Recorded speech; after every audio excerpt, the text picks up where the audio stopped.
तो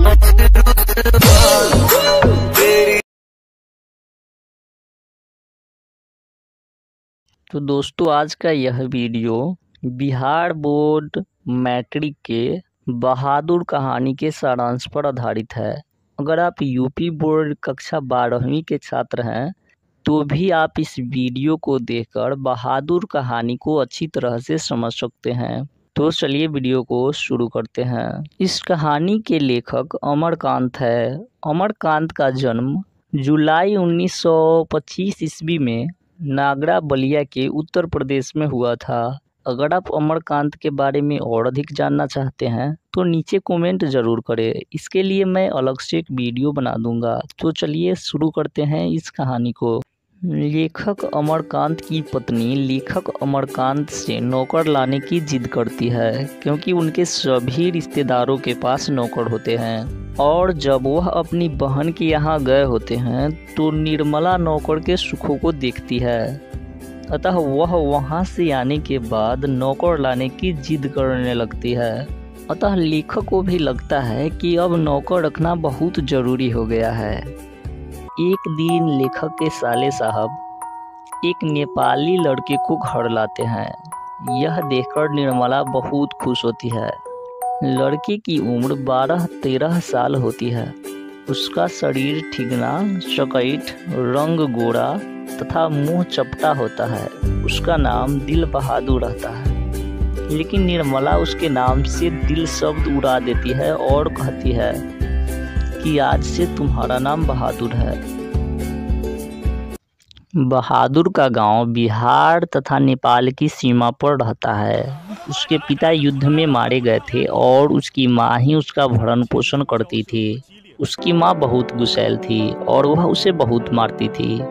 माँ चाहती थी कि लड़का घर के काम धंधों में हाथ बटाए, जबकि लड़का पहाड़ या जंगलों में निकल जाता था और पेड़ों पर चढ़कर चिड़ियों के घोंसलों में हाथ डालकर उनके बच्चों को पकड़ता या फलों को तोड़कर खाता।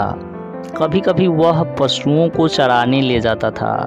एक बार उसने उस भैंस को बहुत मारा जिसको उसकी माँ बहुत प्यार करती थी, और इसलिए जिससे वह बहुत चिढ़ता था। मार खाकर भैंस भागी भागी माँ के पास जा पहुंची, जो कुछ दूरी पर खेत में काम कर रही थी। माँ का माथा ठनका, बेचारा बेजुबान जानवर चरना छोड़कर यहाँ क्यों आ गया? जरूर लौंडे ने इसको काफी मारा होगा। और यह सोचकर बहादुर को उसने बहुत पीटा और वह वहीं कराहता छोड़कर चली गई। बहादुर रात भर जंगलों में छिपा रहा और सुबह उठकर घर में चुपके से घुसा और हांडिये से दूध पिया चुराकर 9-2-11 हो गया। वहाँ से 6 मील की दूरी पर बस स्टेशन था। वहाँ गोरखपुर जाने वाली बसें थी और बस में साले साहब मिले और उसको अपने साथ घर ले आया। बहादुर बहुत ही मेहनती और हंसमुख था। बहादुर के आते ही उनके घर में खुशियों की बारिश होने लगी। पड़ोसी के लड़के सुबह सुबह ही उठकर उसे प्रश्न करते थे, ए तुमने शेर देखा है? ए तुम लोग छिपकली को क्या कहते हो? उसे पहाड़ियों की गाने गाने की फरमाइश की जाती। वह जितना जवाब देता लोग उतना ही प्रश्न पूछते। वह उत्तर देकर बहुत हंसता था। उसको सबके नाश्ते और खाने की बहुत फिक्र रहती थी। निर्मला पड़ोसियों को आंगन में खड़ा होकर पड़ोसियों को सुनाते हुए कहती थी, बहादुर आकर नाश्ता क्यों नहीं कर लेते? मैं दूसरी औरतों की तरह नहीं हूँ जो नौकर चाकर को जलाती भुनाती रहती है। मैं तो नौकर चाकर को अपने बच्चे की तरह रखती हूँ। उन्होंने तो साफ साफ कह दिया है कि 100-150 महीनवारी उस पर भले ही खर्च हो जाए, पर तकलीफ उसको जरा भी नहीं होनी चाहिए। एक निकर कमीज तो उसी रोज लाए थे और भी कपड़े बन रहे हैं। धीरे धीरे वह घर के सारे काम करने लगा। सवेरे उठकर वह बाहर नीम के पेड़ से दातून तोड़ लाता था। वह हाथ का सहारा लिए बिना कुछ दूरी तक तने पर दौड़ते हुए चढ़ जाता था। मिनट भर में वह पेड़ की पुतली पर नजर आता। निर्मला छाती पीट कर कहती थी, अरे रीछ बंदर की जात, कहीं गिर गया तो बहुत बुरा होगा। वह घर की सफाई करता, कमरे में पोछा लगाता, अंगीठी जलाता, चाय बनाता और पिलाता। दोपहर में कपड़े धोता, बर्तन मलता। वह रसोई बनाने की भी जिद करता था, पर निर्मला स्वयं सब्जी और रोटी बनाती। निर्मला को उसकी बहुत फिक्र रहती थी। उसकी उन दिनों तबीयत ठीक नहीं रहती थी, इसीलिए वह कुछ दवा ले रही थी। बहादुर उसको कोई काम करते देखकर कहता था, माताजी मेहनत न करो, तकलीफ बढ़ जाएगा। और वह कोई भी काम करता होता। समय होने पर हाथ धोकर भालू की तरह दौड़ता हुआ कमरे में जाता और दवाई का डिब्बा निर्मला के सामने लाकर रख देता था।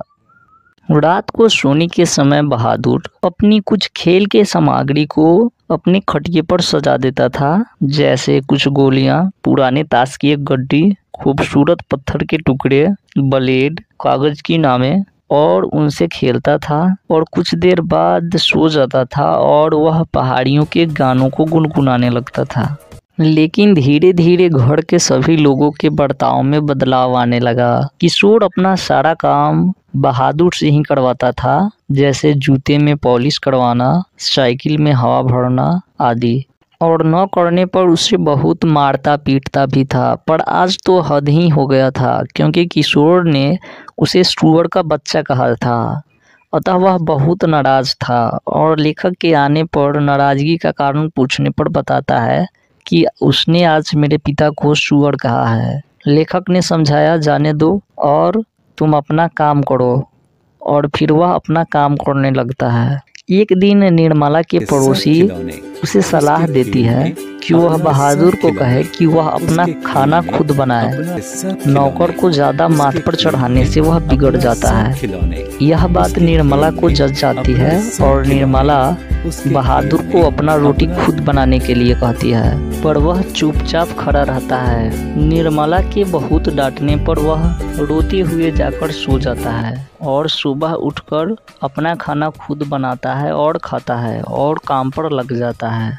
कुछ दिन बीतने के बाद निर्मला के घर कुछ रिश्तेदार आते हैं और वो रिश्तेदार बहादुर पर चोरी का झूठा आरोप लगाते हैं। और यह सुनकर लेखक, किशोर और निर्मला तीनों उसको डांट कर पूछती है कि बताओ पैसे कहाँ रखे हैं। और वो कहता है कि नहीं, मैंने पैसे नहीं चुराए हैं। फिर भी वो उन्हें बहुत पीटते हैं और मारते हैं।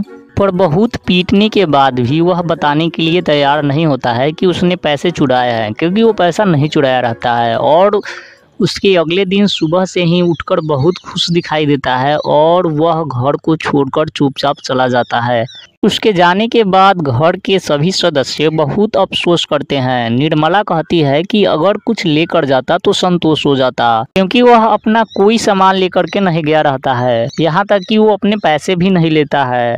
और इस तरह से यह कहानी हमें यह दिखाती है कि वह इतना मारने पीटने के बाद भी घर छोड़कर नहीं जाता है, लेकिन जब उस पर चोरी का आरोप लगाया जाता है तो वह घर छोड़कर चला जाता है। और इस तरह से यह एक बच्चे के मानसिकता को दर्शाती है।